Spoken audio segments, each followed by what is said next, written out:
Alors, on va faire une petite vidéo sur un outil du logiciel Excel. Cet outil, en fait, est un outil qui est très utile. Il s'appelle l'outil Solver. Donc, avant de commencer la vidéo, avant de commencer l'exercice, je vais regarder simplement si je dispose de l'outil Solver. Et pour ce, je vais regarder dans l'onglet Données et je vais voir. Ici, je vois que je l'ai. Si je ne l'ai pas, il faut aller dans le menu Démarrer du logiciel Excel. Je vais aller dans les options Excel et ensuite, à ce moment-là, je vais aller dans les compléments, atteindre les compléments Excel et cocher complément solver. Donc là, il est installé, je ne vais pas le refaire, mais si vous ne l'avez pas, voilà, c'est la démarche à faire pour l'avoir. Donc je vais prendre un exercice, celui qu'on a vu en classe, et à partir de là, on va voir un petit peu comment est-ce que l'on travaille avec l'outil Solver. Alors avant de commencer, qu'est-ce que l'outil Solver? Eh bien, l'outil Solver, c'est un outil qui permet de résoudre des problèmes un peu complexes. Donc là, on ne va pas partir sur un exemple trop complexe, mais on pourrait aller sur des exemples vraiment très complexes. Et le but, là, pour l'instant, c'est juste de comprendre comment ça fonctionne.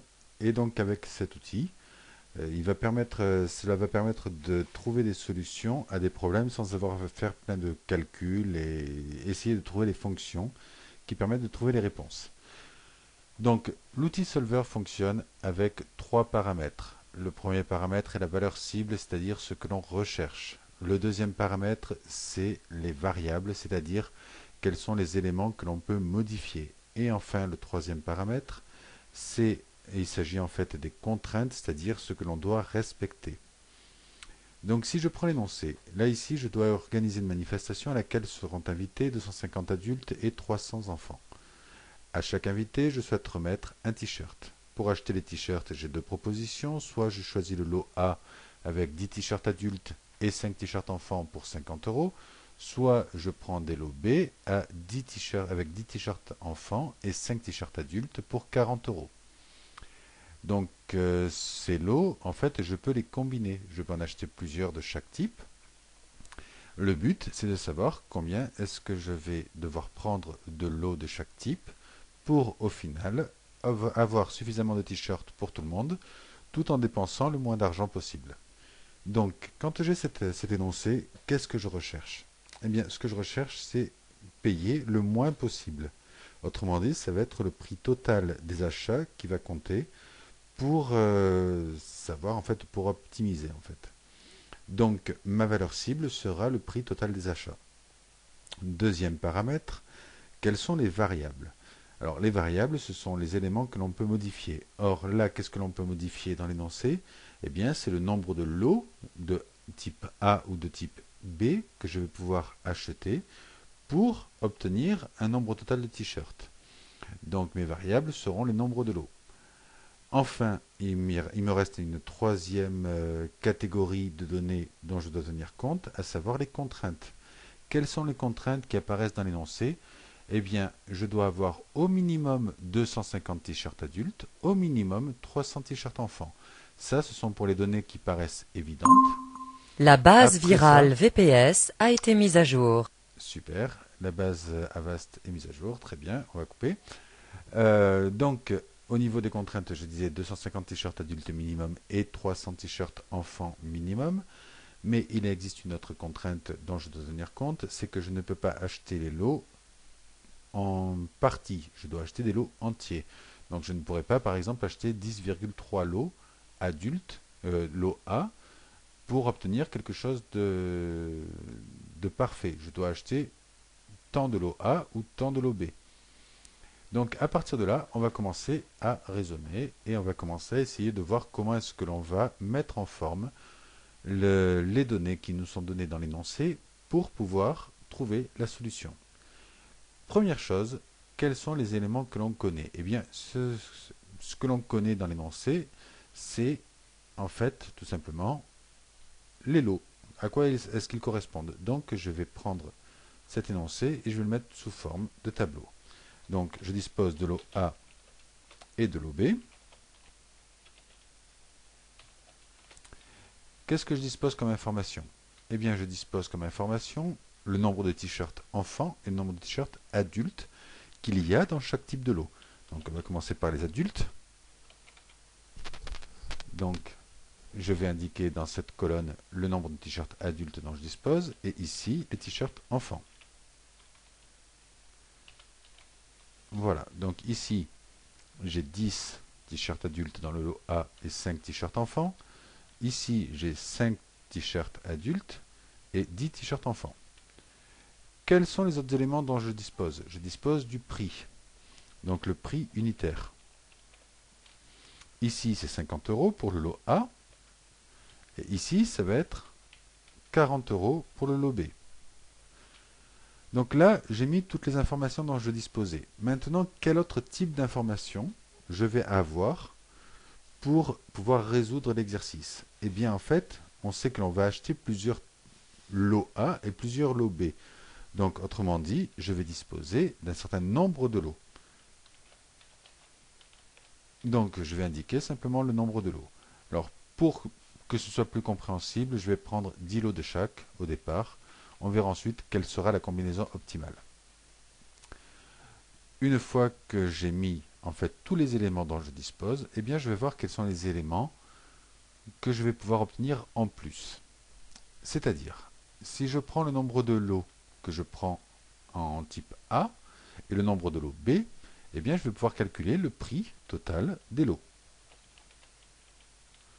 Donc ici, par exemple, le nombre de lots A multiplié par le prix unitaire des lots va me donner le prix total.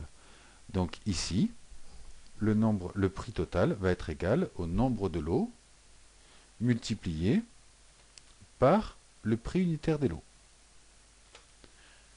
Et j'aurai la même chose en dessous. Donc je fais juste glisser et ça suffit. Autre chose, avec un nombre de lots, je vais avoir un certain nombre de t-shirts adultes et un certain nombre de t-shirts enfants. Donc combien est-ce que je vais disposer de t-shirts adultes? Eh bien, ça va rester relativement simple. Le nombre de t-shirts adultes dont je vais disposer au final va correspondre au nombre de t-shirts adultes, au nombre de lots multiplié par le nombre de t-shirts adultes dans le lot A, plus le nombre de lots B que je vais prendre multiplié par le nombre de t-shirts adultes qui sont présents dans le lot B. Donc là, j'obtiens un total.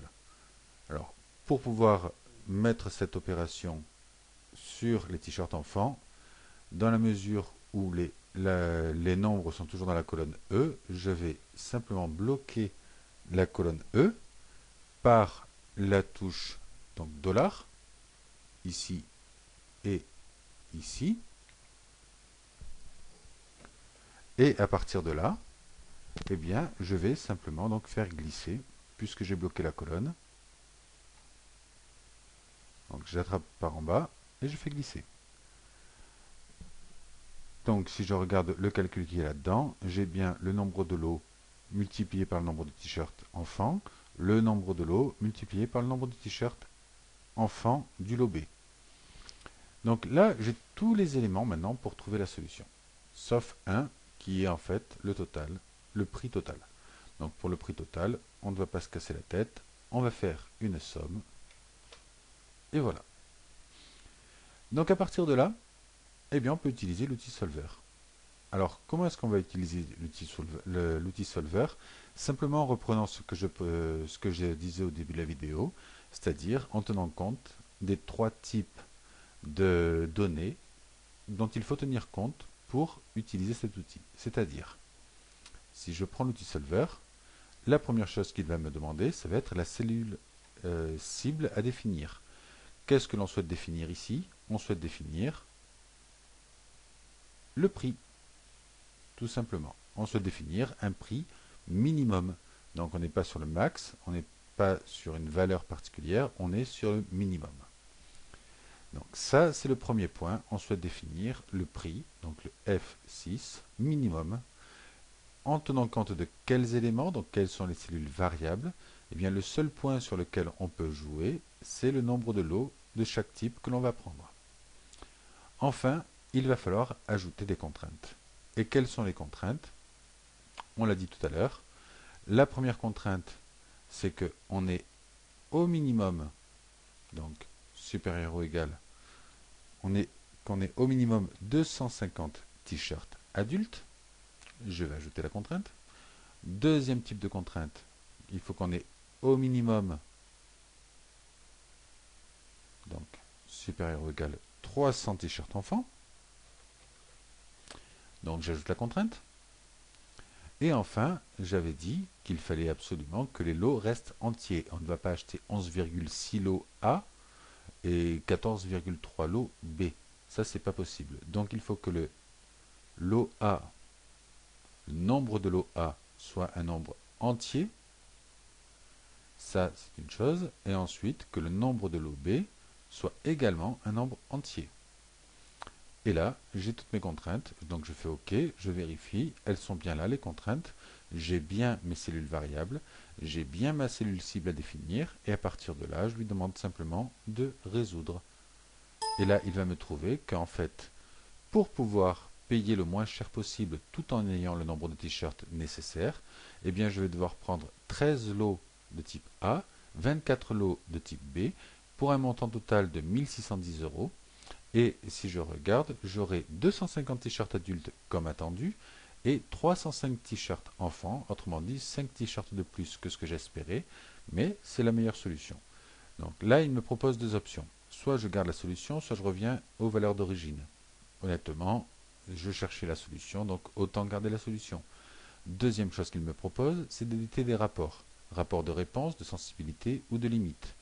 Là, ce que je souhaite, c'est avoir un rapport de réponse. Vous allez comprendre pourquoi. Donc, je vais faire OK. Il va m'ouvrir une nouvelle feuille donc, dans le dossier Excel, dans le classeur Excel. Il va m'ouvrir une nouvelle feuille. Et si je regarde cette feuille, qu'est-ce qu'il va me dire? Eh bien, tout simplement qu'au niveau du prix, eh bien, la meilleure valeur qu'il ait trouvée, c'est 1610 euros. On avait 900 euros initialement, mais on ne respectait pas les contraintes. En respectant les contraintes, la meilleure solution reviendra à 1610 euros. Deuxième chose qu'il va m'annoncer, c'est que en fait, pour obtenir cette valeur optimale, il faut choisir 13 lots de type A et 24 lots de type B. Enfin, il va regarder au niveau des contraintes et voir s'il a bien respecté les contraintes. Donc on voit qu'au niveau des nombres entiers, il a bien respecté, ce qui était la moindre des choses, mais qu'au niveau du nombre de t-shirts adultes, il a bien respecté. On a 250 attendus, 250 à l'arrivée. Enfin 250 attendus, 250 à l'arrivée, mais en revanche au niveau des lots B, au niveau du nombre de t-shirts enfants, on attendait 300 t-shirts et il a trouvé que dans la meilleure solution, il fallait en prendre 305. Donc là, il va nous indiquer qu'en fait, c'est non lié, autrement dit, il n'a pas respecté la contrainte, il n'est pas tombé sur le nombre exact qui était attendu de la contrainte, il y en a 5 de plus, mais que c'était la meilleure solution. Voilà, et donc à partir de là, nous avons la réponse et nous avons utilisé l'outil Solver de manière optimale. L'outil Solver, en fait, là on est sur un exemple simple. On avait vu en classe l'exemple avec les horaires de travail des uns, des autres, etc. et tout, qui était un exemple plus complexe.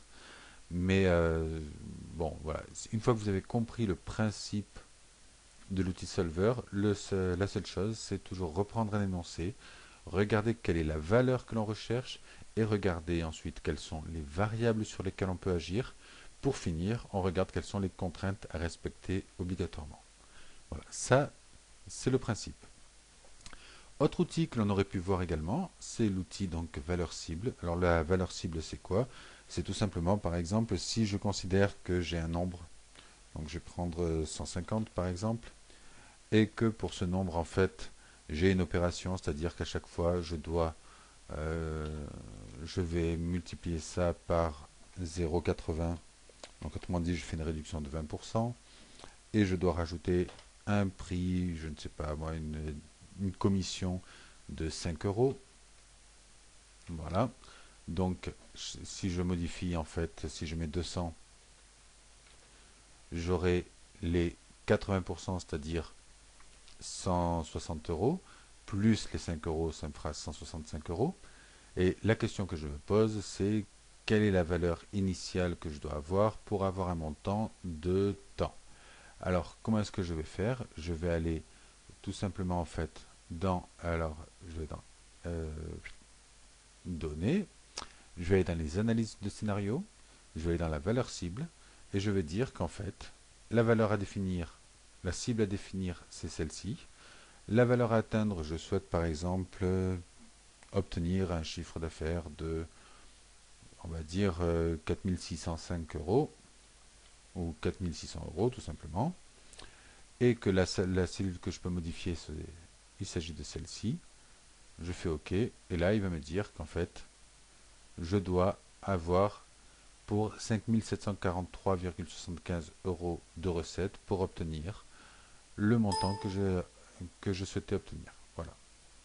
Donc ça, la valeur cible, en fait, c'est pour simplement définir une valeur que je recherche. Donc, je souhaite obtenir un résultat. Quelle est la valeur de départ que je dois obtenir, que je dois avoir initialement, sachant qu'en fait, il n'y a pas de contrainte appliquée. Donc, c'est un outil qui est un cran en dessous du solver. Vous savez que vous pouvez l'utiliser assez facilement. Là, ici, j'ai pris sur un exemple simple. Des fois, les calculs sont extrêmement complexes et la valeur cible prend tout son sens à ce moment-là. Voilà, ben on a fait le tour de la valeur cible et du solver. Voilà.